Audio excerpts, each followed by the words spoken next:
Buat kita humor sufi pasti nikmat. Assalamualaikum warahmatullahi wabarakatuh. Waalaikumsalam warahmatullahi wabarakatuh. Weh, Gus, Jam baru. iki ono sing beda iki. Jam baru. Nah itu kan sing ireng itu harus dikirim lah ke Bandung. Loh, nggak bisa sembarangan orang pakai begini nih. Harus puasa ya? Apa? Kepangkatan. Kepangkatan. Iya, ini kalau di Solo, di Keraton Solo namanya Destar. Destar. Bukan daster loh ya. Oh iya, kebalik. Destar. Destar. Kalau orang kebanyakan nyebutnya Blangkon. Blangkon tuh bertingkat-tingkat. Bukan blangkonnya yang bertingkat-tingkat, bukan ya? Iya. Tapi tingkatan-tingkatan kepangkatan untuk bisa menggunakan destar itu tadi.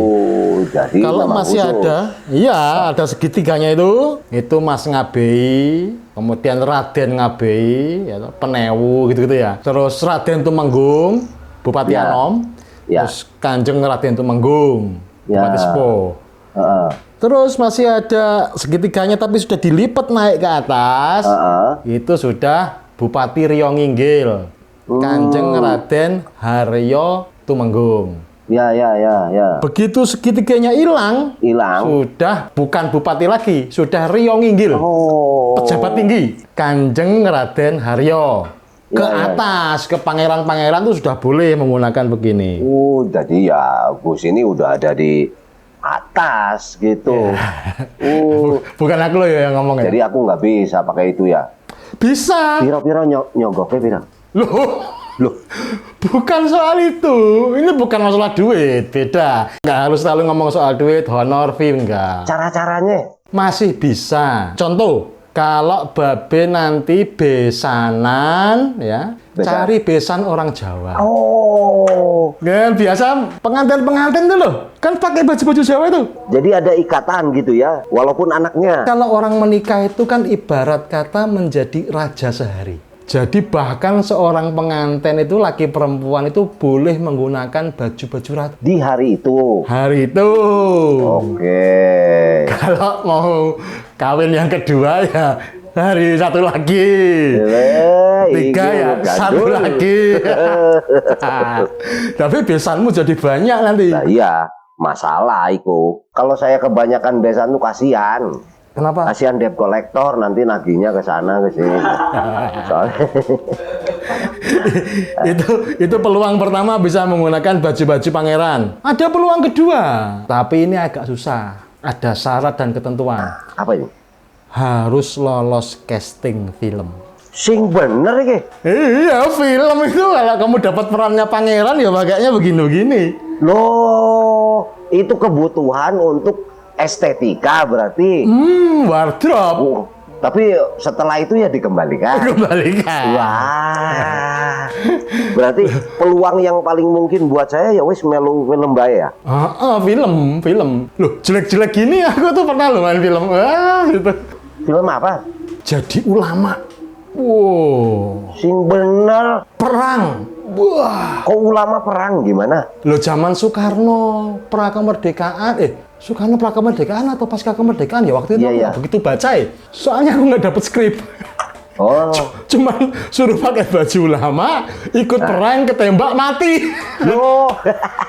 Cuman sebentar itu nomornya. Loh, tapi kan pernah jadi ulama yang penting, walaupun sebentar. Mati pun mati syahid. Perang.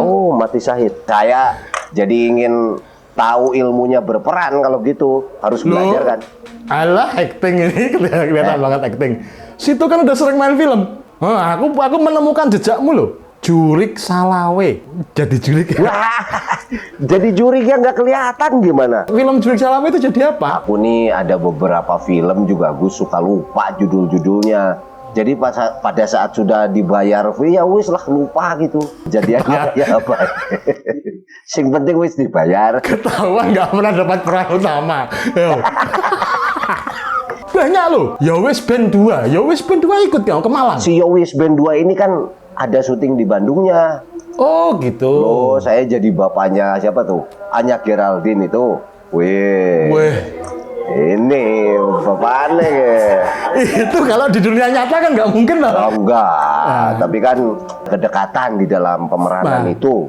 pengalaman ketika menjadi bapaknya Anya Geraldine. Iki piye? Ceritanya piye, Wi? Kalau saya godaan syaitonnya itu yang berat. Itu anakmu dewe loh itu, Pak. Oh iya iya, aku sulitnya itu kan ya punya anak 6 nih Gus. Nah dari 6 ini kan 5 perempuan. Jadi untuk mendalami seorang ayah yang punya anak perempuan tidak begitu sulit. Oke, Satu. betul. Kedua memang naskahnya agak apa ya? Dikasih bebas gitu loh. Coba keluarin Sundanya gitu ya. Udah kebenaran orang Sunda ya wes ngomong yang penting maksudnya begini ya udah nggak begitu susah. Itu sutradaranya temanku loh padahal Fajar Nugros itu. Iya ya. Tapi kok kurang ajar nggak pernah ngajak aku. Karena di film itu nggak butuh kiai. Wah. Kan bisa dimasuk-masukkan. Nah mungkin bisa. Psikosasinya kesurupan atau apa gitu loh. Oh iya iya iya. Dikasih air doa ya. Nah, situ kan juga. punya teman banyak toh, deket toh orang-orang Iya film. ya. Fajar ya itu ya yang bikin ya. Aku menemukan jejakmu satu doang yang ada gambarmu di poster film. Selain itu nggak ada. Apa? Rocker balik kampung. Wah, Berarti Koswara. Koswara itu siapa? Koswara itu. itu juga udah lama ya ya. Dia ini tokoh preman di kampung itu. Jadi film itu dibuat di kampung adat Sinar Resmi kalau nggak salah. Salah satu anak muda di sana ingin bermain musik biasa lah, menganggar tetekon kampung gitu loh. Oke. Ceritanya, nah saya sebagai preman di sana kan nggak boleh bla bla bla gitu. Koswara alias Freddy. Ya? Preman di situ. Ada lagi nih. Insya Allah sah sebagai Doni. Itu kok kamu berani-beraninya ngambil film itu ada insya Allahnya loh. Berat ya? Berat. Iya. Seringkali kita mengatakan insya Allah untuk sesuatu yang tidak terjadi. Insya Allah datang itu berarti nggak datang Nggak ya? datang itu. Kalau ini insya Allah sah. Berarti nggak sah mungkin. Loh. Bukan cuman soal itu doang. Situ kan menanggung beban moral sebagai budayawan. Bu, ya teman-teman tuh dikasih tahu. Menulis skrip itu yang hati-hati. Pesan moralnya apa? Itu sudah ditanyakan semua. Bahkan saya tolak, Gus. Tapi bagaimana saya menolak pada saat mereka menaikkan fee saya gitu loh. Ada satu kesulitan itu. Iya. Saya sih bisa memperkirakan fee-nya tidak akan lebih tinggi dari co-host Humor Sufi. Karena saya tidak pernah menawarkan fee. Iya, Situ iya. mau terus. Kok. Ayo, gimana? Jadi gini loh Gus. Saya ini suka ada yang minta untuk jadi pembicara, untuk jadi apa gitu kan. Kan kalau yang keren-keren itu ada manajer apa. Kalau aku kan angel. Nah, pada saat mereka panitia ini nanya, Kang Budi harus dibayar berapa? Nah, itu bingung saya. Iya, Jawaban saya cuma satu. Ya. Pokoknya saya lebihin 100.000 dari Gus Chandra, saya bilang. Gitu aja. Tahu nggak? Bebas berapa aja, tapi lebihin 100.000 aja dari Gus Kenapa Chandra. karirku di film itu kok mandek, tahu nggak? Kenapa? Kemahalan. Aku pakai tarif ceramah soalnya. Kalau aku pikir Gus Chandra ini kayaknya pilih-pilih peran. Loh, iyalah ya jaga image toh ya. Loh kalau preman, loh diterima apa ora? Ya, aku ini kan ngajar tasawuf. Tasawuf itu mengajarkan orang untuk mengenal dirinya sendiri, menjadi dirinya sendiri. Lah kok aku malah jadi orang lain? Oh, Ya nggak iya, mau. benar. Iya benar ya alasannya. Ya aku gitu. berani debat sama sutradaranya. Kalau memang butuh cameo harus jadi Chandra Malik. Oke. Wah nanti saya juga gitulah. Iyalah. Iya. Harus ada manfaatnya berteman sama aku toh. Kemarin saya ditawari ikut Ya. apa itu saya patah tuh Iya. Jadi sayap. Aduh, sayap goreng apa sayap rebus? ya makanya saya nggak mau tuh. Tapi ini ya fenomena film Indonesia tuh majunya pesat tuh. Tadi saya barusan pulang nonton film tuh Mencuri Raden Saleh. Mencuri Raden Saleh. Apa yang dicuri, karyanya kah atau? Dari judul sudah dibikin ambigu, multi tafsir. Padahal ternyata di film itu sama sekali tidak ada kemunculan Raden Saleh. Juga tidak ada scene ziarah ke makamnya Raden Saleh di Bogor sana. Nggak ada. Nggak ada. Apa yang dicuri kan gitu? Ternyata lukisannya. karyanya Raden Saleh. Karyanya penangkapan Pangeran Diponegoro. Dicuri, dipalsukan jadi replika. Ya, ditukar sistemnya nyuri itu. Nah, menariknya ada scene Istana Kepresidenan, ada scene Galeri Nasional, ada scene Jakarta lah suasananya. Ya. Ini sesuatu yang rasanya kok belum pernah terjadi. Mendapatkan perizinan yang sedemikian bagusnya. Ada profil presiden. Presiden saat ini? Mantan presiden. Namanya Permadi. Kita sama-sama kenal. Pak Permadi itu kan. Iya. Ternyata presiden teman kita itu. Iya. Ya, dulu waktu kenal kita kenapa ngakunya dukun ya? Paranormal ya?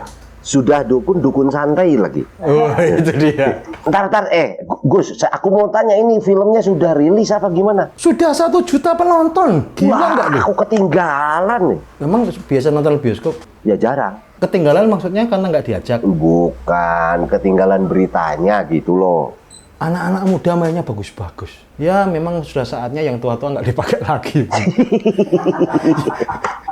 Yang tua-tua gimana? Wong bukan di layar bioskop. Main film terus, itu kasus-kasus tembak-menembak itu skenario-nya banyak sekali. Panjang ya? Pemerannya, wah, berubah-ubah. Itu penulis naskahnya itu salah tuh. Kalau bener nggak ketangkep itu.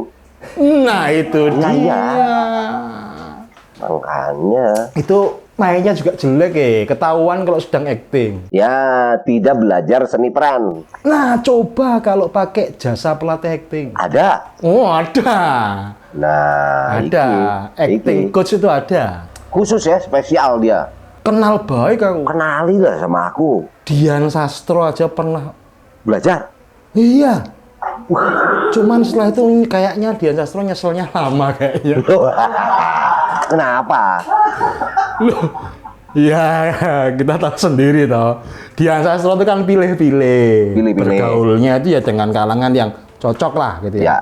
Nah, pada waktu itu mungkin dipilihkan sama Hanung. Nah, terus ketemunya temanku ini. Namanya Triyanto Hapsoro, tapi terkenalnya Dap Gentong. Loh, kalau nama itu ya sering dengar, tapi kalau Triyanto Hapsoronya bersembunyi di balik layar. Mungkin dia mengajarkan dunia peran dengan memerankan diri sebagai Dap Gentong itu. Triyanto Hapsoronya kan di balik layar sudah. Panggil Gus. Beneran. Ada ongkos per jamnya loh itu. Kita sharing fee aja ya. Oke. Ya. Iya. Nanti situ 75%, aku 25% lah ya. 50 aja. 50 Gus. 50 dari manajemen lah. Boleh, TV-mu utuh loh. Kita panggil. Acting coach Dap Gentong. Halo, selamat malam. Halo, Mas Gentong. Sugeng dalu dah. Sugeng dalu, selamat malam. Nanti dulu. Ini sedang memerankan siapa ini? Kok karakternya beda dengan yang saya kenal? Nggak tahu ya, memerankan siapa ini. Memerankan diri sendiri kok. Oh iya. Aslinya berarti. Asli. Dap, tapi ya kabarnya Dap. Bagaimana kabarnya? Baik. Sehat. Alhamdulillah sehat. Ya sempat kena COVID bulan Februari kemarin, tapi aman. Wih, bisa ya virus menyerang beliau itu? Loh, ada yang bilang katanya COVID itu skenario. Berarti Dap Gentong ini sebagai pemerannya salah satu. Pemeran berarti. Sampai kena sakit. Bagian dari skenario itu berarti ya? Saya cuma jadi ekstras.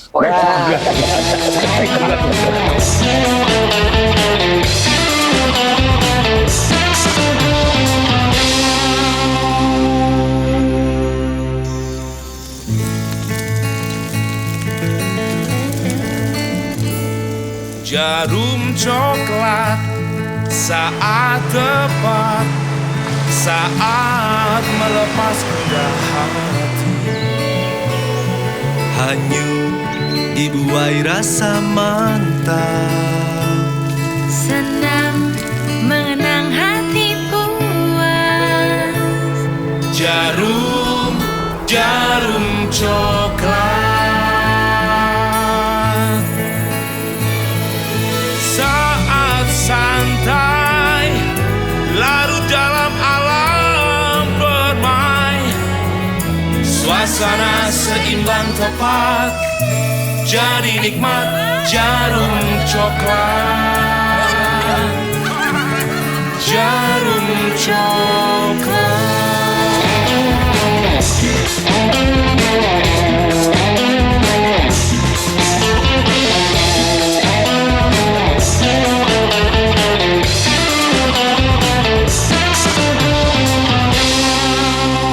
Sebenarnya beliau ini sudah saya jadwalkan beberapa waktu yang lalu. Tapi ternyata kesibukan mengajar acting itu loh ketat banget. Saya nggak nyangka loh ternyata dunia perfilman sekarang itu majunya pesat dan peran dari guru acting itu besar banget. Dap ceritanya dap piye ceritanya dap? Kok bisa sampai punya kelas acting itu sing kapusan wong piro gitu? Jadi gini, Mas Buti sama Gus Chandra. Jadi saya mengajar kelas acting itu sejak tahun 2012. Di salah satu agensi di Jogja lah gitu. Terus berlanjut sampai detik ini. Nah kemarin itu mohon maaf, waktu itu sedang mengajar di 4 kelas yang berbeda. Tiga kelas itu offline, 1 kelas online. Jadi seminggu itu benar-benar full. Nah sekarang sudah selesai. Jadi wes rada bebas lah gitu. Cuman memang saya belum membuka kelas sendiri, tapi saya lebih pada ngajar di agensi-agensi yang membutuhkan pengajar acting. Untuk memperbanyak teman lah, ngakahi konco, ngakahi sedulur gitu. Jadi kalau saya buka kelas acting sendiri nanti ada yang cemburu, ada yang ini ya lebih baik ya udah saya ke kelas sana, ke kelas sana, ke kelas sana udah. Kebutuhan kursus acting kok serius begitu ya, Beo? Justru itu, nah kelas acting ini khusus untuk orang-orang nanti yang akan bermain film atau mungkin ada anggota legislatif gitu yang ingin belajar acting atau tertutup atau bebas buat siapa aja nih. Sebentar lagi tambah rame 2023, 2024 ya, itu misalnya untuk umum susah atau dihubungi. Gimana ini, Mas Gentong? Yang legislatif tadi sudah advance mereka kelasnya.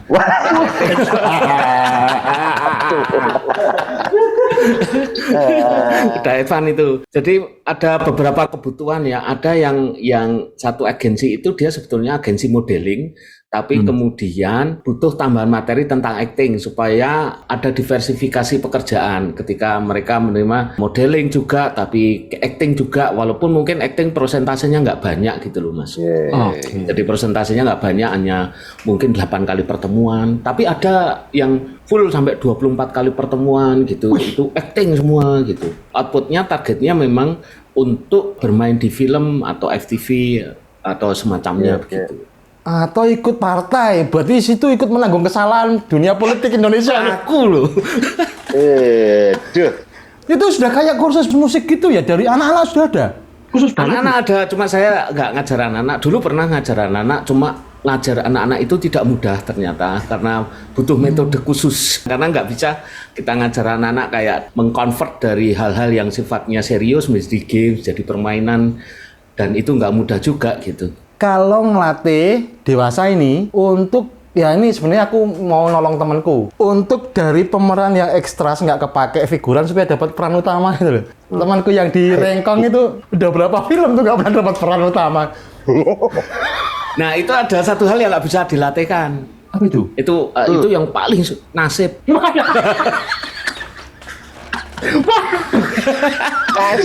Itu mau guru aktingnya siapapun kalau udah kena yang namanya nasib tidak mendukung. Nasib mulai. Ini dari wajah kelihatannya nih, bro. Aduh, kurang menjual ya. Dari wajah, berkarakter wajahnya. Wajahnya berkarakter. Ada film-film itu yang membutuhkan wajah-wajah berkarakter, tidak harus ganteng, tidak harus cantik. Tapi berkarakter, Gus. Lo pernah memerankan Don itu, Don Corleone atau Don siapa itu? Don Hendro. Iya, film Bukan Cinta Biasa sebagai Don. Oh, jenenge iku.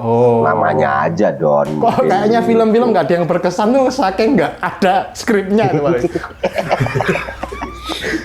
Mas, aku malah jadi ingin tahu materinya itu loh. Filmnya sudah ada, terus kita belajar acting untuk film itu. Kalau memang filmnya belum ada nih gitu, apa yang dipelajari gitu loh Mas? 2 hal yang saya jalani Mas. Jadi yang pertama saya menjadi guru kelas acting yang itu memang belum tahu akan main film apa. Yang kedua saya menjadi acting coach di sebuah film. Pelatih acting di sebuah film, mulai dari praproduksi sampai produksinya saya ikut. Nah itu dua hal yang berbeda. Belum ada tujuannya mau untuk film apa ya, kita memberikan materi dasar, terutama untuk yang 24 kali pertemuan itu ada olah tubuh, olah vokal, olah rasa yang paling sulit dilatih. Anak-anak sekarang itu kan pengen ikut kelas acting, pengen ikut agensi itu kan motivasinya pengen terkenal. Nah, mengolah motivasi itu juga nggak mudah. Ya. Pokoknya mengada-ada aja sampai 24 itu diawur.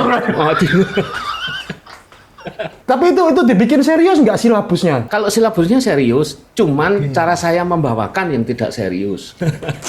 Celelean ngewe biasa ini gila, tidak saya buat-buat terus menjelaskan acting adalah ngono kae udah nggak ada itu. Duduk bareng di lantai udah mau yang cantik mau ganteng tak suruh gulung-gulung udah ya udah gitu aja. Oh iya ya. Visi kayak masuk akademi militer itu berarti. Enggak juga sih. Enggak ya. Tahap dasarnya dulu, tahap apa yang dipelajari di tahap dasar itu? 3 olah itu tadi ya, tapi yang pertama itu biasanya olah tubuh dulu. Olah tubuh. Karena kan kita harus lentur ya. Setiap tokoh yang akan kita perankan, yang akan diperankan, itu kan mempunyai kehidupannya sendiri. Supaya kita bisa memerankan, maka kemudian kita harus lentur secara tubuh. Karena ada yang cara berjalannya itu antara tokoh satu dengan yang lain itu kan berbeda. Berbeda. Di film A kita dapat tokoh yang begini, cara jalannya begini. Di film B dapat tokoh yang begini, cara jalannya begini. Punya kebiasaan-kebiasaan tubuh yang diciptakan. Nah itu kemudian kan butuh kelenturan itu. Ya. Gitu. Terus olah vokal itu kan juga begitu. Kadang-kadang kita kan harus mengubah vokal kita sedikit, misalnya seperti ini sedikit aja gitu kan untuk karakter yang begini. Ya, betul. Tapi saya setuju ya. Karakter yang begini beda lagi itu suaranya nanti. Karakternya beda lagi. Misalnya kayak gitu. Nah, itu kan bisa jadi patokan. Nah, keuntungan saya kebetulan saya juga mendalang. Oke, mendukung banget itu. Ketika saya mengajarkan, saya kadang-kadang memberi contoh dan kemudian metode yang saya pakai saya tularkan ke mereka. Tapi saya kan backgroundnya bukan akademis ya, bukan sarjana teater gitu, bukan saya lulusan SMA dan kemudian belajar teater sejak SMA dan kemudian ikut sanggar teater. Dari situlah kami kemudian tak praktekkan sampai sekarang. Bentar, vokal, coba itu Budi Dolaton dilatih vokalnya. Gimana? Wah, itu Siliwangi kabeh padahal.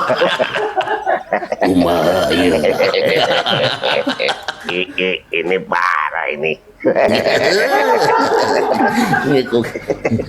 Emangnya Harus diapakan vokalnya? Harus bagaimana kita? itu yang paling penting lebih pada kejelasan ya, artikulasi. Salah satu bukan satu sebenarnya. Dan yang paling basic itu pernapasan. Karena salah satu modal aktor itu napas. Bayangkan kalau kita melakukan satu adegan kayak Nggak setuju aku.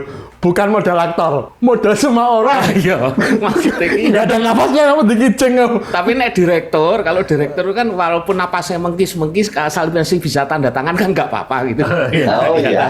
Ya, tapi kalau aktor itu kan kalau misalnya harus bermain, misalnya naik kuda atau lari pagi, adegannya lari pagi sambil dialog, terus take 10 kali gitu kan. Wow, berat itu ya.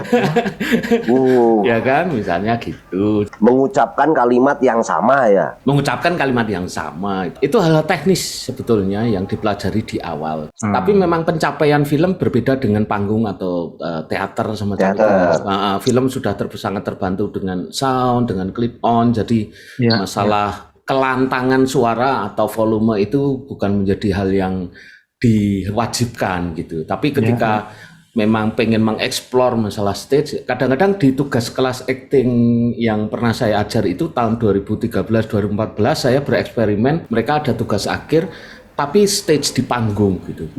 Tugas akhirnya monolog 20 menit dan itu nggak mudah buat mereka anak-anak muda gitu ya. Bagaimana kemudian menguasai satu panggung dia sendiri menjadi bermacam-macam karakter. Nah itu sejak awal treatment latihannya sudah sedikit berbeda. Waduh, monolog 20 menit. Waduh. Filmografimu udah penuh gitu, nggak pernah ikut kelas acting, gimana pertanggungjawaban profesionalnya? Gus, monolog itu angel. Aku aja yang biasa itu stereolog. Loh, kalau monolog lagi kurang bagus. Kalau yang paling bagus itu Dolby Log. Dolby Log. Gue. Kalau di Jawa yang paling bagus kocelok. Nah, olah tubuh, Vokal. olah vokal, satu lagi Olah rasa. olah ras. Iki Gus, iki sing menarik olah rasa. Ya. Gimana? Kalau olah rasa itu lebih bagaimana kemudian kita belajar peka pada orang lain, peka terhadap sekitar. Saya biasanya memberi penekanan pada anak-anak itu adalah kamu harus sensitif pada orang-orang di sekitarmu dan kamu mempunyai jiwa yang fleksibel, rasa yang fleksibel. Jadi kita kadang-kadang mengamati orang lain tidak sekedar melihat tapi juga mencoba untuk merasakan apa yang dirasakan orang lain itu. Atau ketika kita sedang ngobrol dengan seseorang itu sedang curhat, kita kemudian tahu benar apa yang dirasakan. Nah, melatih empati, melatih kepekaan rasa. Nah, itu yang dilatihkan di awal. Nah, selanjutnya kemudian menciptakan rasa-rasa itu sesuai dengan karakter yang akan Itu persis yang aku rasakan ke kamu loh. Gimana? Aku tuh sebenarnya pengen banget naikkan fee kamu tuh pengen banget. Tapi aku merasakan kamu kok kayaknya nggak begitu butuh duit. Iya. Jadi aku khawatir kamu tersinggung. Jadi nggak aku naikkan itu fee. Itu perasaan yang seolah-olah itu, Gus. Tidak termasuk olah tubuh, olah vokal atau olah rasa. Itu seolah-olah tidak butuh. Acting berarti itu acting nggak butuh. Aslinya. Acting. Sekarang juga token sebetulnya durung dibayar Ki Gus. Nah, ternyata sedetail itu ya pelajarannya. terutama nanti kalau pas tugas akhir kadang-kadang kita membuat film pendek ya, dan ketika mulai menciptakan karakter itulah semua hal yang diajarkan kemarin itu dipraktekkan gitu. Itu dasar. Tahap berikutnya. Kemudian kita mulai belajar acting itu dengan aksi reaksi. Ini mulai berpasangan nih. Kalau tadi olah tubuh, olah rasa, olah vokal itu kan personal ya, individual. Sekarang respon. Nah, sekarang respon, aksi reaksi gitu. Nah, ini aksi reaksi ini yang paling sulit diajarkan ketika kita kelas actingnya online. Wah.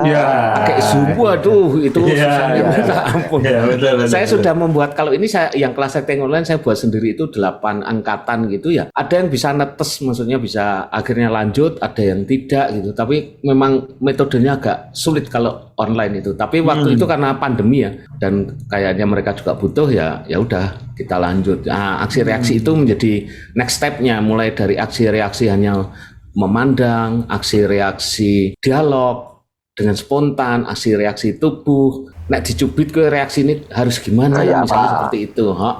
Atau nek dikeplak rasane piye, kowe kudu ngopo. Wah, ini sayangnya online ya. Kalau dikeplak tadi coba kalau deket-deketan tak keplak. Nah, nanti bentuk karyanya itu direkam atau seperti apa untuk bisa kita evaluasi gitu? Kalau yang monolog itu, karena kan itu stage ya. Jadi setelah pentas, saya memberi catatan dan kemudian evaluasi. Ada juga penilaiannya dari luar waktu itu.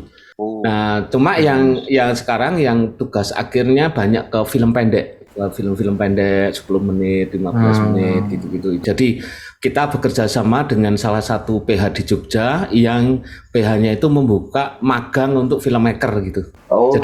Jadi sama-sama belajarnya, yang magang sedang belajar bikin film, yang ini sedang belajar acting, yang kelas acting. Jadi sama-sama belajarnya kita jadikan dalam satu karya film pendek gitulah. Bisnis menarik loh, Be. Ya. Oh, pandemi aja kelas masih buka walaupun online. Buka. Jelas pasarnya nih. Tadi kata Mas Gentong, hasilnya ada yang menetes gitu ya, yang berhasil dan lanjut. Ada yang mungkin tidak melanjutkan karena memang sulit membaca gestur mungkin ya kalau begini ya.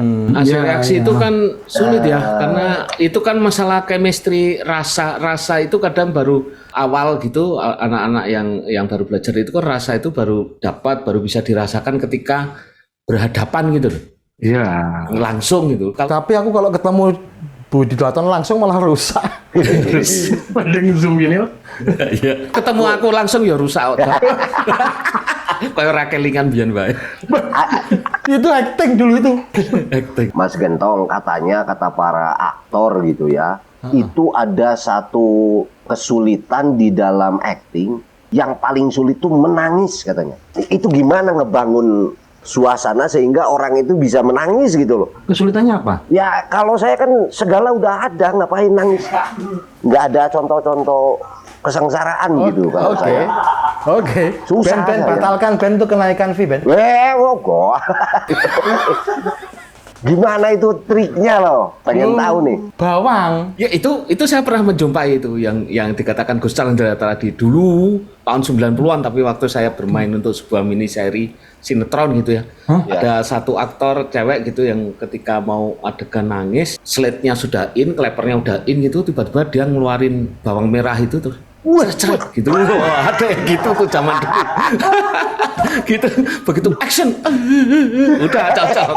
Cuma kan itu fake ya. Itu fake. Jadi memang ada metode memori emosi yang diperkenalkan oleh Stanislavski, itu salah satu tokoh keaktoran dunia lah.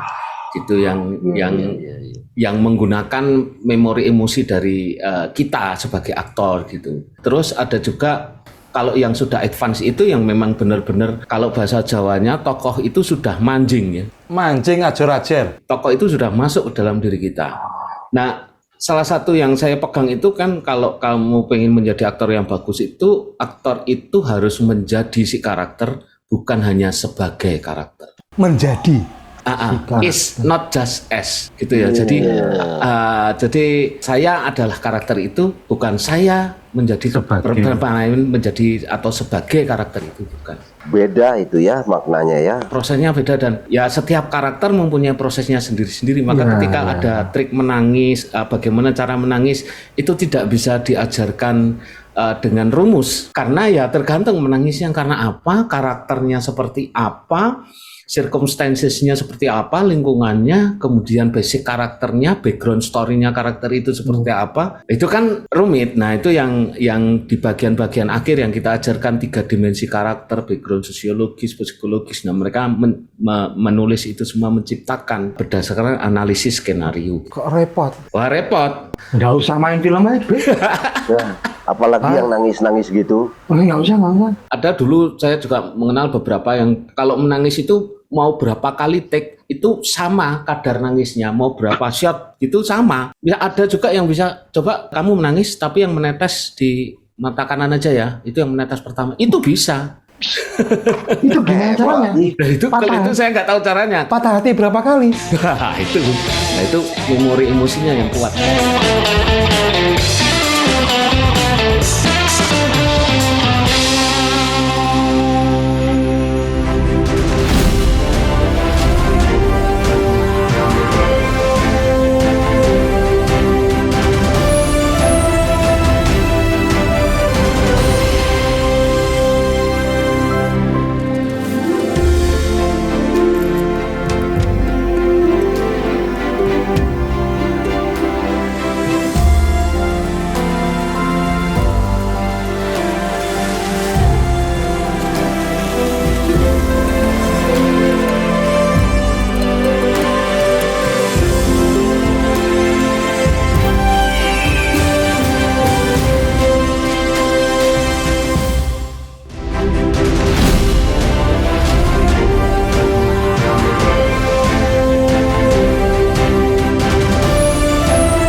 tapi memang menjadi si karakter itu. Paling enggak ada sekian persen itu adalah diriku Untuk sebagai- kontrol, untuk kontrol. Ya, supaya tidak terlalu tidak terlalu dalam gitu. Karena kalau dalam itu sulit sekali keluarnya. Ini waktu saya nge-coach sebuah film, itu biasanya saya kan di awal membongkar aktor dulu ya. Jadi menerima curhatan-curhatan dari aktor. Nah, salah satu aktor ini, dia curhat bahwa dia sampai tidak tahu dia itu siapa. Saking seringnya memerankan karakter yang berbeda-beda. Kehilangan dirinya. Iya. Bawa ke sini, ini bagian kelas menemukan diri. Weh, Dia curhat juga bahwa teman-temannya itu juga bingung, teman-teman hangoutnya gitu. Ketika dia sedang memerankan karakter yang pemurung, tiba-tiba dengan temannya dia pemurung. Nah, dia tidak bisa membendung itu. Ya karena tidak punya bekal kelas acting yang kuat waktu itu ya. Mungkin setelah itu dia kemudian belajar ya. Sehingga proses istilahnya afterplay-nya itu tidak bisa mencabut karakter tokohnya gitu. Terus akhirnya dia bisa setelah 3 bulan selesai syuting. Jadi syutingnya udah selesai, 3 bulan kemudian baru dia bisa Normal. mengikhlaskan karakter itu untuk pergi dari dirinya. Caranya dia ngomong di cermin, dia menemukan sendiri metodenya. Akhirnya ngomong di cermin terus bilang, oke, terima kasih ya karakter ini, aku sudah banyak belajar dari kamu, apa yang positif aku ambil, apa yang negatif tidak aku ambil, oke kita berpisah sekarang, bye. Setelah itu dia mengubah penampilannya berbeda jauh supaya tidak ada sedikit pun, bahkan pakaian yang dia pakai untuk karakter itu dia singkirkan, entah dibawa kemana, dia potong rambut lah, gaya pakaiannya berubah. Seserius itu ya? Emang enak jadi bintang film. Kalau di keilmuan itu Gus, ini psikologi nih masuknya nih ya Mas ya. Iya, justru itu. Aku mau ngomong sama Dap Gentong, diajukanlah di kelas itu kebutuhan pembinaan iman spiritual, kan kita berdua bisa ngajar, Be. Ya benar. Aku bagian iman, Babe bagian spiritual. Oke. Ayo, dong. Oke, siap. Ya. Nanti tinggal persenannya ke Dap Gentong, ya. 2 master mahal ini. Wah. Bagianku sontek kuwi. Bisa ditawar lah, bisa. Oh iya, rego kanca ya. Rego kanca. Rego kanca apa rego kerengan? Saking murahnya itu rego kerengan. Ya gitu sih. Aku mau tahu kalau yang barusan itu bagian dari olah rasa itu apa gimana barusan tuh? Itu bagian dari olah rasa, olah jiwanya. Aktor luar itu ya, mohon maaf, contohnya seperti Heath Ledger itu kan dulu meninggal setelah memerankan Joker di Dark Knight. Itu karena karakternya tidak bisa keluar terbawa kehidupan sehari-hari gitu. Itu bagian dari resiko seorang aktor sih ketika begitu. Tergantung karakter dan ceritanya ya. Kalau ceritanya romance yang tidak terlalu rumit ya nggak masalah. Tapi ketika misalnya karakternya dapatnya psikopat, opo-opo ya bahasa kayak gitu tuh yang butuh pendampingan sih. Kalau yang romance sih tidak terlalu banyak masalah. Biasanya yang terjadi adalah baper atau malah cinlok gitu. Oh iya. Itu sampai masuknya terlalu dalam itu kan sejenis kerasukan itu, Be. Ya. Butuh jasamu ini menangani kesurupan Justru karakter. itu aku sudah analisa Gus. Itu pemeran Joker itu pada saat filmnya selesai dia itu baru sadar sampai dia meninggal. Dia itu baru sadar bahwa ternyata seharusnya dia bukan Joker, tapi Asakov. Salah. Waduh, wes motor bela gitu daripada malu dia. Tak kira Jack Daun. Ya pemain-pemain malah dong ngaku ini. Aku mau merespon tentang respon tadi loh. Seringkali yang kita temui di film-film televisi lah, Tran, untuk tidak menyebutnya sinetron, aktingnya kan berlebihan itu. Muarah meripatnya sampai mentolol tenanan kayak. Sesuatu yang berlebihan itu kan tidak baik, kata Bang Roma kan, yang sedang-sedang saja. Ini pendapat pribadi dan dari sharing dengan beberapa teman ya, filmmaker juga ya. Jadi itu lebih kepada karena perbedaan media. Seperti kita tahu toh Gus, televisi itu kan memaksa dirinya untuk hadir di rumah. Nah, untuk menarik perhatian dari si yang nonton, rata-rata kebanyakan orang yang nonton televisi itu tidak bisa fokus nonton televisi. Disambi ngomong anake, ngetiko. Maka kadang-kadang ada beberapa hal yang sudah visualnya sudah jelas masih diverbalkan. Aku marah padahal matanya sudah mendelik. Itu karena ketika nyetelika dia tidak melihat, maka dia masih bisa mendengarkan, dia marah nih. Dan rata-rata kan sinetron itu kan atau FTV itu kan lightingnya terang-terang karena untuk menarik perhatian penonton. Penonton televisi itu kan tidak dengan kesadaran 100%. Ya. Kadang-kadang iya banyak gangguan. Beda dengan film ya. Film itu kalau kita ke bioskop, ini kasusnya sebelum ada OTT ya, belum ada online streaming itu. Kita kan mandi, dandan ganteng, dandan cantik, naik motor, parkir, beli tiket, masuk ruangannya gelap, layarnya gede banget. Maka kemudian acting yang berlebihan menjadi tidak pas kalau dimainkan di situ, dan di situ butuh acting yang realis, yang naturalis gitu. Apalagi ditambah dengan musik gitu kan. Kurang ajar dia jeng-jeng, kamera disumin, mendeli, itu kan untuk untuk menarik perhatian penonton televisinya. Percampuran antara televisi dan sandiwara radio berarti ya. Aku marah diverbalkan ya. Siapa tahu nggak ketonton ya. Iya, atau suaranya cenderung dikeras-keraskan gitu. Ini loh B, ketika yang berkomentar tuh memang ahlinya, pakarnya, praktisinya beda Ya. sama cuitan-cuitan di netizen yang di sosial media yang cenderung menghakimi sepihak. Justru itu, ini kan bahaya nih zaman media gini ya Mas Gentong. Tiba-tiba juga banyak jadi aktor lah gitu ya. Nah, tapi instan. Kenapa? Nah. Karena di media sosialnya ini akeh lo followernya gitu. Apalah gitu. Kejar tayang pula, Ya. baru selesai sudah lanjut yang lain tidak sempat masuk karakter. Ya itu memang yang menjadi problem saat ini ya. Tidak semua aktor begitu. Tapi memang ada yang aktor itu karena tuntutan kehidupannya, baik itu gaya hidup maupun bayar apartemen atau tuntutan dari manajemennya misalnya kayak gitu. Itu dia harus kejar setoran, maka kemudian dia menjadi seperti mohon maaf seperti robot atau sapi perah gitu yang terus bekerja, nanti pada titik limitnya ya kalau dia tidak kuat bisa sakit atau bahkan bisa ngedrugs dan sebagainya, itu karena tekanan-tekanan itu. Nah, kalau tadi ngomong tentang kritik di dalam film, sekarang itu ada kecenderungan banyak kritikus dadakan atau kritikus yang instan juga. Ini juga benar-benar. Iya, Ya, karena ya, ya. apa? Karena begini, banyak program itu sekarang itu tayang di OTT ya, Netflix dan sebagainya dan sebagainya. Bioskop dan televisi itu tidak bisa di-pause dan di-rewind. Ya. Nah, di OTT ini kan bisa di-pause dan di-rewind. Ya. Jadi kemudian ketika dia menemukan sesuatu yang agak aneh, dia pause, rewind, play lagi. Nah, ini ketemu nih, cacatnya nih. Gitu loh. Tapi kalau kritikus yang sebenarnya, dia melihat ya hanya satu film, seret, selesai. Awal sampai akhir. Atau kalau mau diulangi 2 kali, 3 kali, tapi dia menonton lagi semuanya utuh. Bukan di pause, rewind. Nah, sekarang itu banyak yang begitu. Ini satu sisi juga menjadi positif bagi filmmakernya supaya lebih detail. Dan formulanya juga berbeda ketika di OTT, karena di OTT itu kan media putarnya jauh lebih variatif. Mulai dari HP yang ukuran 5 in sampai layar televisi yang 60 in gitu. Iya. Itu kan juga tantangan buat filmmakernya. Kira-kira gitu sih.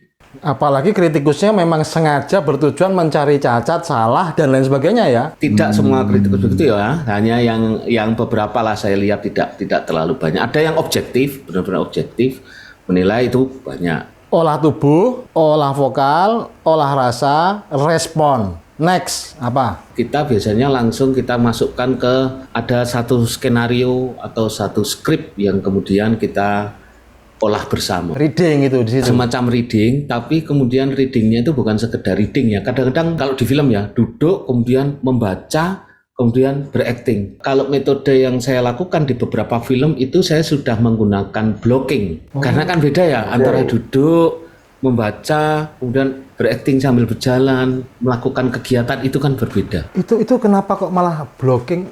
Salahnya apa kok diblok? Loh, bukan. Penempatan Gus. pemain. Lah ya maaf, aku main film cuma sekali yuk. Jadi settingnya ini sudah diatur juga gitu. Ya, jadi biasanya kalau saya acting coach di film, itu kalau di film ya, ini saya minta art director, ada nggak sih layout kira-kira seperti apa? Walaupun kita tidak melakukan di tempat aslinya, misalnya menggunakan dapur yang ada, kemudian dia sambil masak, apapun yang dimasak, di situ kan kita bisa merasakan bagaimana proses tubuh ini ketika ada emosi mengalir, ada emosi yang datang, kemudian dia sedang ngerajangi berambang atau motong-motong berambang, bawang gitu, gimana sih rasanya gitu. Kan beda dibanding ketika duduk, kemudian dia marah, kemudian kita merespon amarah itu. Misalnya ini emosi marah, amarah itu kan tidak harus mengalir dengan kata-kata. Bahkan dengan tangan pun kita bisa mengalirkan kemarahan kan gitu. Nah ini kemudian menjadi spektrum aktingnya menjadi lebih luas gitu. Kemungkinan-kemungkinan itu yang kemudian kita sodorkan pada director. Kalau di kelas, nah itu tadi readingnya memang awal kita memang sebaiknya memahami dulu dan kemudian hafal dialognya walaupun tidak harus 100%. Tapi saya selalu bilang ke anak-anak kelas akting, tidak semua director harus hafal 100%. Tapi ada kok director yang meminta setiap katanya harus sama. Sehingga saya juga harus mempersiapkan mereka tuh dengan kemungkinan itu. Kamu nggak pernah seserius itu ya buat ikut-ikut film Nggak itu? Ya? pernah aku. Pokoknya dibaca dialognya kayak apa. Ah, oh gini gini ya kan wes, orang. tutup. Biasanya kalau nggak terus di stabilo itu, seret. Ya. Modelnya biasanya kan. Kalau anak-anak kelas saya larang, jangan di stabilo. Karena kamu hanya akan fokus pada dialogmu kemudian. Oke, Tidak respon fokus lemah. pada dialog kawan mainmu. Saya menyebutnya kawan main, bukan lawan main. Bahkan ketika kamu adu argumen dengan dia pun itu adalah kawan mainmu. Karena di situ ada teamwork, ada kerjasama, ada reaksi, chemistry gitu-gitu. Sayangnya nih B, sayangnya Ya. orang sepenting pelatih acting seperti Dap Gentong ini kok nggak ada ini ya kategorinya dalam Festival Film Indonesia. Wah, padahal ini di belakang layar paling menentukan untuk aktor saya pikir. Jelek-jelek gini aku punya piala loh ya, Loh, padahal cuma itu kemarin yang 17 Agustus badminton itu, Gus. ini beli di loak. Sengaja bikin emosi ya. Oh, ini ekspresi marah tuh begitu. Oh iya. Iya, nah. Nah, itu perannya. Pak. Iya. Piala Vidya untuk film televisi. Penata musik terbaik Tampilnya itu Gus. 2014. Oh, Palembang. Oh Palembang. Makanya aku nggak terlalu dalam masuk dunia film, nggak lah. Aku khawatir nanti rumahku penuh piala. Sekali cukup lah. Oh iya. Nggak usah nyari piala kamu, Bud. Kamu nggak ada piala. Agustusan makan kerupuk aja kalah. Di mana ya lupa aku. Piala apa? Ya kemarin itu balap karung. Ya, lumayan itu. Ya. Tapi betul juga Gus, kita berdua nih latihan dialog ini. Tiba-tiba, oke, dialog yang tadi kita mainin di dapur, kamu sambil ngerajang bawang, Gus Chandra sambil ngegorengnya. Itu langsung hilang tuh. Dialognya hilang. Kita kan konsen ke bawang ini. Nah, bener juga jadi ada trik ya, ada keahlian khusus untuk itu atau bahkan dilatih di lokasi. Jadi tahu layout itu sangat penting ya, Mas Gentong ya. Itu tahapnya sudah workshop ya. Reading memang ada, tapi kemudian ada workshop. Workshop. Workshop. nextnya. Nah, nextnya itu workshop sesuai arahan director ya. Jadi saya tidak menciptakan blogging sendiri. Nah ini yang kadang-kadang ditanyakan juga, terus kamu nggak overlap sama director? Oh enggak, karena saya itu semacam acting coach itu semacam penyambung lidah dari director ke pemain. Kalau director itu kan urusannya banyak ya. Oh iya, surat pindah lah kakak. Iya, surat KTP. Nah itu misalnya kayak gitu. Jadi kita fokus memang pada mewujudkan keinginan director setelah kita bersepakat bersama. Istilahnya kalau di awal itu ada semacam penuangan dulu dari director. Oh aku pengennya karakter ini konsepnya begini. Nah karakter yang ini begini. Kemudian dari situ kita mencatat bersama, kemudian kita latihan. Setelah itu kita presentasikan ke director sudah oke atau belum, semacam begitu. Sutradara di Indonesia rata-rata sudah memahami pentingnya kehadiran seorang pelatih acting, atau ada film-film yang tanpa? Ada film-film yang tanpa, tapi sejak 2014-15 itu sudah mulai acting coach itu menjadi penting, menjadi kebutuhan di dalam film Indonesia gitu. Saya mengenal beberapa teman yang acting coach yang cukup senior, ada Rukman Rosadi, Mas Rosa, kemudian ada Cak Susilo Badar. Karena semakin kesini kompleksitas penceritaan dalam film itu kan semakin rumit ya.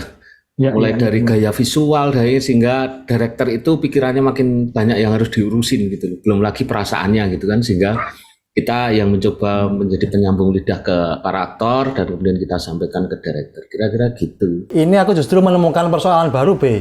Ketika yang dia garap ini itu seniman atau aktor yang sudah nama besar, almost legend bahkan, atau dituakan, sepuh. Terus ada ewuh pekewuh, ada sungkan mau ngasih tahu ini sesungguhnya kurang atau ini harus ditambah apa, menghadapi persungkanan ini piye, Dap? Nah, ini yang saya terapkan ya. Jadi ketika melihat list pemainnya, saya sudah langsung harus men-tracking karya-karyanya. Kalau yang saya belum kenal ya, contoh misalnya dengan Chelsea Islan. Oke, Chelsea Islan itu kayak apa sih film-film sebelumnya kayak gitu. Oh, dia main di Habibie dan sebagainya. Gitu, saya lihat 1-2 filmnya gitu. Oke, nah kemudian yang pemain yang senior memang, saya sudah langsung membayangkan cara untuk menemani acting coach itu kan menemani berproses sebetulnya, bukan mengajari, walaupun istilahnya acting coach, padahal sebenarnya bukan coach gitu, hanya menemani saja dan menjaga continuity. Pernah saya di satu film itu dengan aktor senior tanpa saya harus menyebut namanya, Itu ketika syuting saking emosinya, kemudian dialeknya berubah. Oke, ya. Nah, yang harusnya berdialek seperti ini dia berubah karena emosinya yang menguasai. Tanpa sadar ya itu ya. Tanpa sadar karena sudah manjing itu tadi, karena sudah merasuk itu tadi. Merasuk kemudian ini yang keluar ya spontan aja, dialog itu mengalir spontan gitu. Nah, kemudian saya bilang ke pemain ini, Mas, Pak, boleh diulang nggak? Karena yang tadi itu gini-gini. Dia marah. Aku tuh tidak mau diganggu dengan hal-hal teknis. Tahu nggak kamu? Oh iya, ya. Tapi begitu take berikutnya, saya kan mendampingi director di monitor. Dia sudah melakukan apa yang saya sarankan. Walaupun tadi emosinya marah. Iya. Begitu take-nya selesai, terus dia panggil saya, Gendang tadi mana ya Gendang? Ayo ngopi. Gitu, maksudnya mungkin untuk permohonan maaf atau seperti apa saya nggak tahu. Penyelarasan lagi, dan itu bagi saya hal yang sangat biasa ketika berhadapan dengan pemain-pemain senior. Pemain yang sudah senior itu di casting itu karakternya yang menyesuaikan pemainnya.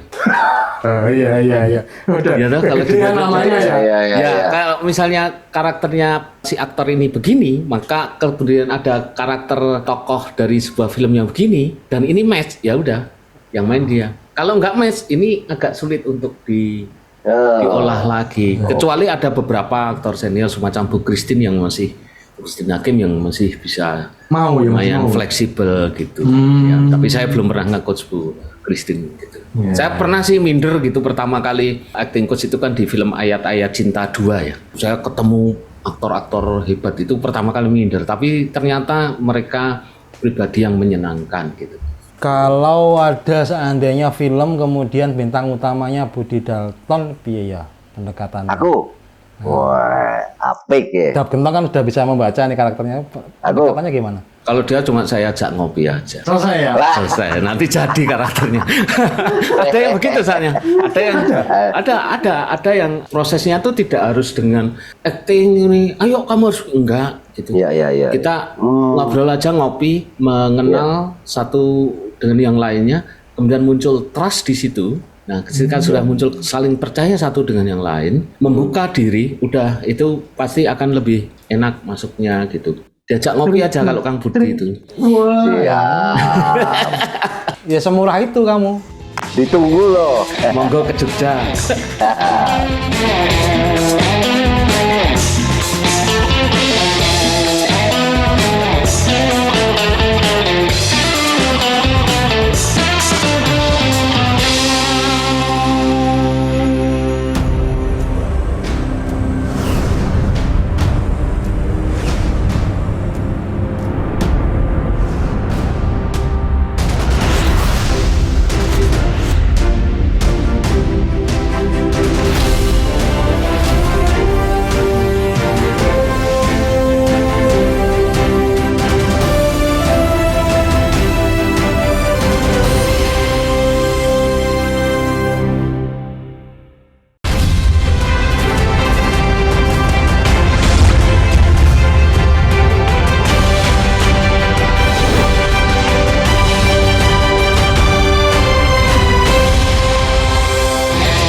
Beda-beda ya per personnya, per aktornya. Jadi pernah ada di satu film itu yang modelnya free play.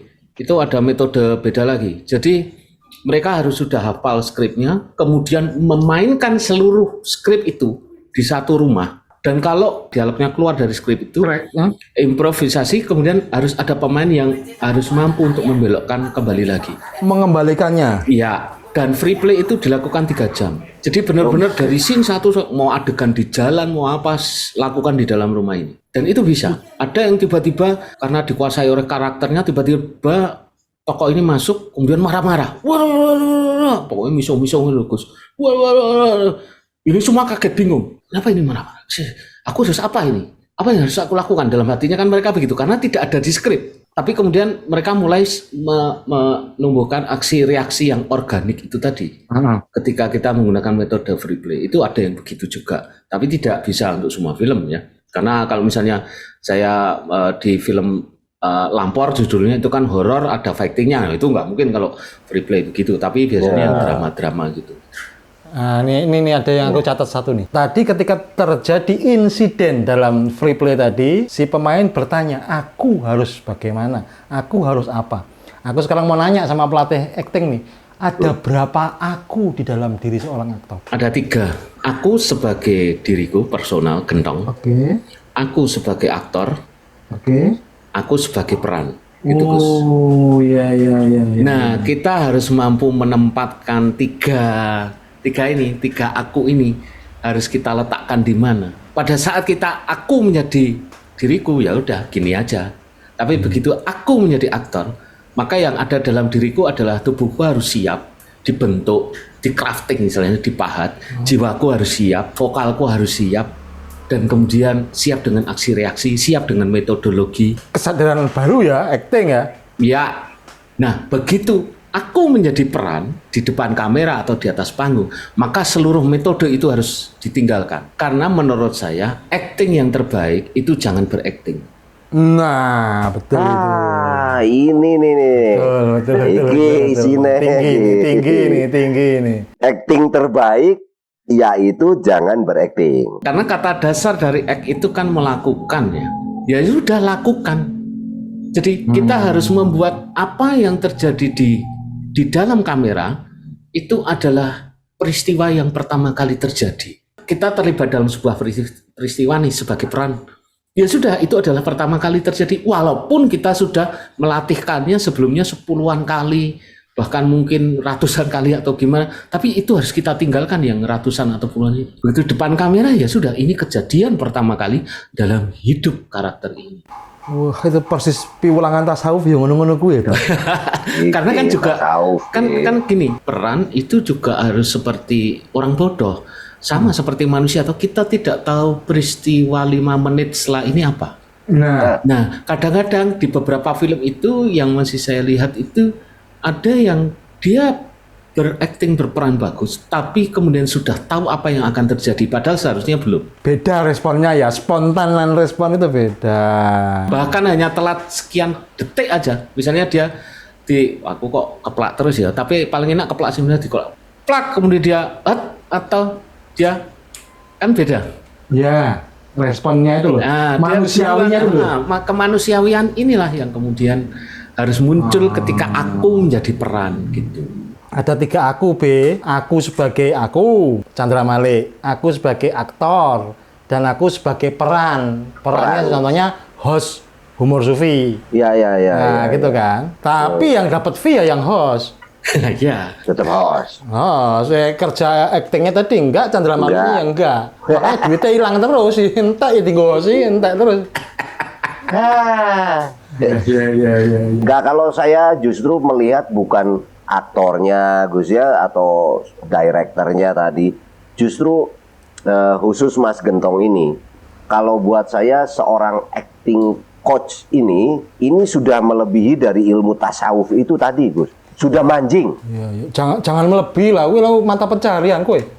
Bukan melebihi, tapi sudah manjing, sudah ada di situ. Karena beliau ini belajar banyak tentang sifat manusia pada saat mereka memperlakukan kita, pada saat kita mempunyai pendapat yang berbeda. Tadi itu tuh, pada saat tiba-tiba seorang aktor, terus tiba-tiba dengan jawabannya, aku tidak bisa diganggu oleh hal-hal teknis. Oke, itu emosional sesaat. Ya. Tapi ada sebuah proses pendewasaannya juga dari beliau pada saat setelah itu ngajak ngopi gitu ya.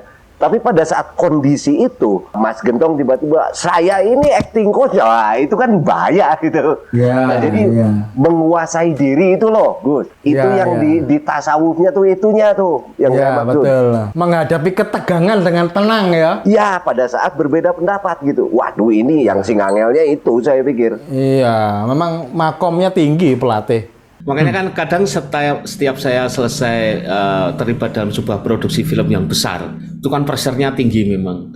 Nah, itu emosi dalam diri itu kan harus di-manage ya. anger manajemennya itu supaya tidak keluar, tidak mengganggu produksi dan sebagainya. Karena begitu kita emosional, kan pemain itu kan juga bermain mengandalkan rasa ya, aktor itu. Jadi ketika rasa dia terganggu, pasti kemudian outputnya pasti juga akan bermasalah nanti. Itu yang saya jaga sebagai acting coach. Maka ketika tekanan-tekanan itu hadir, saya kan kalau produksi di Jakarta gitu 3 bulan gitu ya. Mereka ada beberapa film yang berproses 3 bulan, pra produksinya 2 bulan, 3 bulan, syuting 17 hari, 21 hari, kemudian saya pulang. Nah di saat pulanglah itu kemudian saya menyeimbangkan. After play versi acting coach itu saya terus latihan gamelan, terus dalang wayang lagi, wayang kulit di radio lagi. Mengembalikan dirimu sendiri ya? Betul. Saya juga butuh mengembalikan diri saya sendiri setelah carut marut, dan saya kan sibuk dengan bermacam karakter. Kalau mereka kan hanya dengan karakternya sendiri. Saya sibuk harus menjaga ini. Karena continuity karakter itu juga penting dalam film, maka kemudian acting coach dilibatkan di produksi film, bukan sekedar di pra, harusnya loh ya. Aku bisa membayangkan gimana Dap Gentong ini mengembalikan dirinya sendiri setelah mendampingi Dian Sastro contohnya. Loh. Wah, itu kan waktu mendampingi kan jadi manusia paling ganteng sedunia gitu. Itu oleh mengembalikan, saya juga berdiri di depan cermin terus bilang sadaro.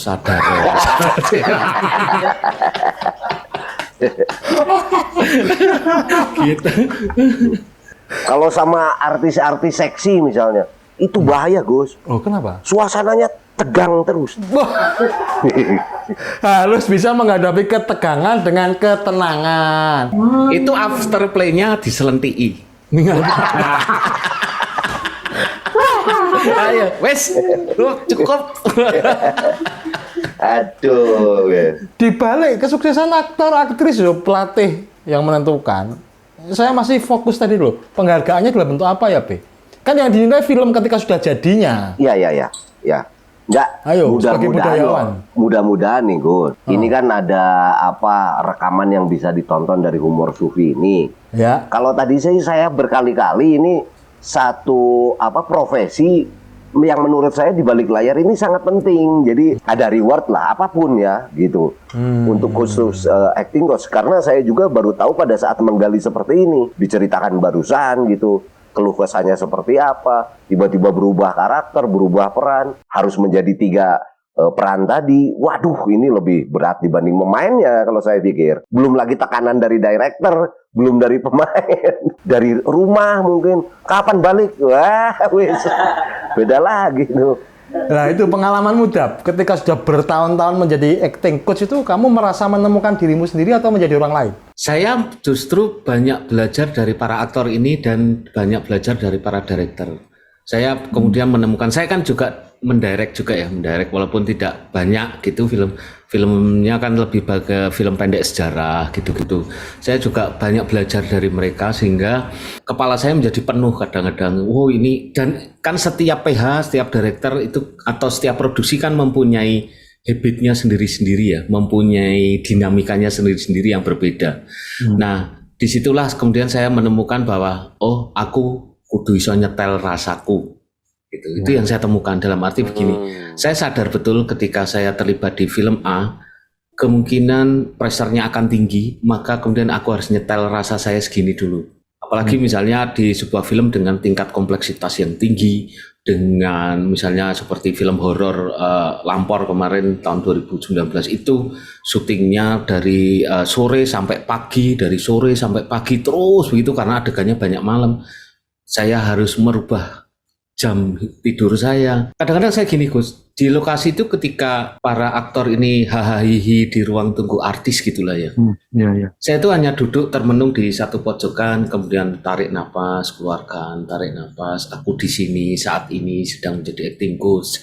Aku harus bisa berbuat sebaik-baiknya. Nah itu sugesti-sugesti positif itu kadang-kadang saya lakukan supaya tidak tidak lupa bahwa saya bertugas untuk menemani mereka, bukan saya superior ya, saya mendominasi mereka, tidak boleh bagi saya, karena itu nanti menjadi tugasnya director kalau yang, jadi saya benar-benar hanya menemani mereka. Setelah bertemu dengan banyak artis, yang kelihatannya kehidupannya begitu, saya justru kemudian bersyukur. Ternyata di balik kehidupan yang bergelimang seperti harta atau prestasi atau apapun itu, mereka juga punya masalahnya masing-masing. Dan beberapa masalahnya cukup berat gitu. Walaupun saya tidak bisa memberikan solusi, tapi saya mendengarkan dan kemudian itu menjadi bahan saya ketika saya berdoa itu untuk bersyukur. Dengan 3 anak dan istri saya di rumah yang kadang-kadang nelpon, Bapak lagi ngapain? Wah, itu saya kemudian di situ berlipat rasa syukur saya gitu. Penghargaan para aktor ini terhadap pelatihnya secara hubungan antar manusia Bi? Ini cukup unik ya, beda-beda antara satu dengan yang lain. Ada yang minimal itu yang paling terlihat di medsos itu adalah mereka memfollow back akun saya. Ya, lumayan. Terus kadang-kadang DM gitu kan. Ayo Mas Gentong apa kabar? Oh baik gitu. Terus Mas, aku lagi di Jogja, bisa ketemu nggak gitu? Itu ada beberapa yang masih ingat ya? Masih ingat setelah mungkin setahun gitu tidak. Karena memang basic saya kan memanusiakan manusia ya, prinsip hidup saya, sehingga mereka aktor itu bukan robot, tapi aktor itu adalah kreator. Jadi dia juga mencipta, sehingga saya harus memperlakukan mereka sebagai seorang pencipta. Itu tahu nggak B? Kok jadi bijaksana gini gara-gara apa? Gara-gara perjalanan. Kenapa? Oh, gitu. Tadi kan 2012 itu. Itu awal mulanya itu kan saya ajak itu bikin video klip. Oh, bisa ini. Fatwa Rindu. Wah, setelah itu melambung. Dari situ ya. Aduh. Ya persis kamu, B. Kamu kan dulu kan nggak terkenal. Ya. Terus tak ajak, naik. Aku sebagai pelatih kalian ya tetap di sini aja, tenang. Tidak populer nggak apa-apa. Wah, bener. Sufi, wah. Sufi. Nah, ada nggak, satu pertanyaan lagi, ada nggak yang Dap Gentong ini ngelatih aktor yang pemula mungkin, belum terkenal mungkin, tapi kemudian filmnya sukses besar dan dia jadi aktor yang diperhitungkan? Saya tidak tahu keterlibatan saya berapa persen di prestasinya itu ya, tapi ada satu film yang ada salah dua aktornya itu di film-film sebelumnya mereka belum ada prestasi, tapi kemudian ketika di film itu dia berprestasi, setelah itu tambah laris gitu, ada semacam itu. Memang sudah lumayan terkenal, tapi kalau yang sama sekali belum terkenal gitu, itu justru terjadinya di kelas acting. Jadi ketika tugas akhir itu tahun 2012 itu ada salah satu murid yang dia tugas akhirnya harus berperan menjadi satu tokoh tapi berada di 3 zaman yang berbeda. Tahun 60-an, tahun 80-an, dan tahun 98 gitu. Di momen-momen politik Indonesia gitu ya. 65, tahun 80-an ketika Orde Baru dan reformasi gitu. Sementara anak ini itu masih umur 16 tahun. Dia harus memerankan umur 17, umur 30-an, dan umur 50-an. Itu kan nggak mudah. Nah kebetulan film ini memenangkan festival gitu ya. Salah satu festival, tapi bukan festival besar. Film pendek ini, dihasilkan film pendek, film tugas akhir ini. Terus dia ikut audisi bintang-bintang gitu lah. Nah udah habis itu melesat des. Terus sampai sekarang masih bermain di beberapa sinetron kemudian. Ya itu pilihan hidupnya. Saya tidak pernah menyalahkan bahwa apa yang saya ajarkan itu adalah metode untuk film, tapi kemudian dia akhirnya milih sinetron, ya itu mungkin memang jalannya. Pilihannya. Nah yang kadang-kadang yang bikin saya kemudian agak sedih atau apa, bukan kecewa, bukan marah, itu kadang-kadang ada yang sudah sukses dari kelas acting, tapi kemudian lupa. Wah, itu Bud, nggak boleh. Saya DM atau saya WhatsApp, nggak bales. Kalau balesnya lama nggak masalah ya, mungkin mereka sudah selebritas jadi ya followernya udah ada yang 4 juta gitu ada. Bekas murid kelas acting itu. Cuma begitu tak DM nggak pernah balas, tak mention di story nggak pernah balas gitu.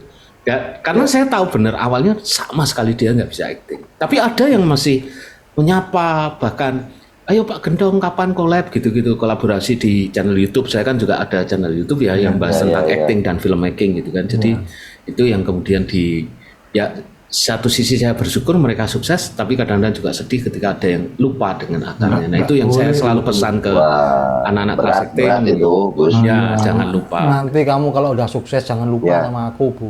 Oh nggak pernah. Aku kan selalu memahami mengenai peribahasa, Gus. Kacang jangan lupa pada jaket kulitnya. Iya. Oh, itu loh. Iya. Ya, tolong disebutkan kemana-mana ke siapa-siapa gurumu itu. Pasti, pasti. Penghargaan itu. Ya. Guru kencing berlari itu ya iki. Teneh teng klepret. Dan pencapaianmu sebagai guru acting, sebagai pelatih acting yang belum tercapai apa, Tab? Saya pikir saya sudah cukup puas dengan pencapaian saya karena pencapaian saya lebih kepada bagaimana kemudian menemani anak-anak ini yang dari nol, kemudian akhirnya mereka berproses dan kemudian melanjutkan dalam dunia keaktoran. Tetapi yang saya justru kadang-kadang merasa pencapaian saya sudah cukup itu adalah mereka ikut kelas acting, tapi kemudian bekerja entah di kantor, entah apa, dan ilmu acting itu berguna di kantor mereka. Contoh, ada yang habis kelas acting, karena tuntutan dari orang tuanya tidak boleh di film dan sebagainya, oke, akhirnya dia menerima, dia keterima di sebuah perusahaan dan berada dalam bidang marketing misalnya. Oh, kepake. Tinggi. Gitu kan. Nah, dan itu bermanfaat. Nah, itu yang bagi saya pencapaian mereka ya. Tapi saya tidak pernah mentargetkan, kalian harus begini, harus enggak. Saya tidak pernah. Saya menjalani prosesnya mengalir aja. Mereka mau jadi apa terserah, dan itu saya juga selalu ungkapkan di awal kelas bahwa keluar dari kelas acting belum tentu kalian akan langsung jago acting, keluar dari kelas acting belum tentu kalian akan jago menjadi aktor, belum tentu. Siapa tahu jadi politisi ya. Iya, bahkan jadi ibu rumah tangga pun butuh acting. Kan Iya. menjadi kepala rumah tangga pun butuh acting. Ya nggak punya uang ya udah kayak duit ngono ya. Iya, betul. Iya. Gitu, ya. Apalagi Bud, satu lagi Bud, apa pertanyaanmu Bud? Saya sih cuma ingin tahu satu aja, yang paling sulitnya apa sebetulnya di dalam pekerjaan ini? Adalah ketika si aktor tidak mau membuka dirinya dan siap menerima hal baru, baik itu di kelas, baik itu di film, dan itu terjadi masalahnya. Konflik pasti ya. Saya tidak berkonflik, tapi kemudian hasilnya tidak maksimal dan saya yang kena marah direktur misalnya kayak gitu. Resikonya itu ya. Aduh, saya kemudian ini sulit. Contohnya, saya sudah bilang ada satu aktor itu yang misalnya saya sudah bilang, Mas ini nanti settingnya dialeknya begini. Kamu nggak usah ngajari aku. Aku tuh lama. Padahal misalnya kayak gitu. Saya gitu aja. Saya tidak kemudian, aku acting coach. Itu akan menimbulkan konflik baru nanti. Ya, lebih pada istilahnya bahasa Jawa ini nyelondoh main di bawah gitu. Nah, saya karakternya begitu kalau acting coach gitu. Lebih banyak bercanda, ngobrol gitu. Nah, yang paling sulit itu adalah ketika target output itu tidak sesuai dengan realita yang terjadi dan atau tidak membuka diri tadi ya. Karena tidak membuka diri gitu. Merasa udah keren, udah hebat kok. Ada yang merasa sudah keren, sudah hebat, ada yang karena usia itu juga ada. Jam terbang ya. Jam terbang gitu kan, dan memang kalau seusia beliau-beliau itu kan ada yang sudah stuck ya, memang berhenti di situ ya. Apalagi orang baru gitu. Saya itu acting coach yang paling tidak kondang ngopo sih Wong Yojo gitu. Jarang-jarang kelihatan di Jakarta kan, beda dengan mungkin teman-teman lain yang memang kemudian move pindah ke Jakarta sampai punya rumah di sana, itu kan berbeda ya. Saya kan by project aja karena yaitu saya masih pingin hidup dengan sehat versi saya, sehat secara jiwa terutama ketika saya pulang ke Jogja dan kemudian melihat Andong bisa bermain gamelan, mendengarkan gamelan, gitu-gitu. Sebisa mungkin lah, fee-nya kelasnya Jakarta kan. Iya, nah itu alhamdulillah. itu secara industri saya juga belajar di situ kan. Belajar itunya juga dari teman-teman industri Jakarta. Saya sampai dibilang, Mas jangan terlalu rendah hati, nanti jatuhnya rendah diri Mas. Mas Gendong harus mau dan mampu untuk menghargai diri sendiri, Mas. Pasang tarif. Ya, akhirnya saya begitu. Akhirnya saya begitu kan untuk industrinya ya. Tapi ketika di Jogja, kemudian ada yang minta tolong mahasiswa, misalnya, Pak, ini saya didampingi, gini, tapi saya nggak punya uang. Oh ya nggak apa-apa, nggak masalah.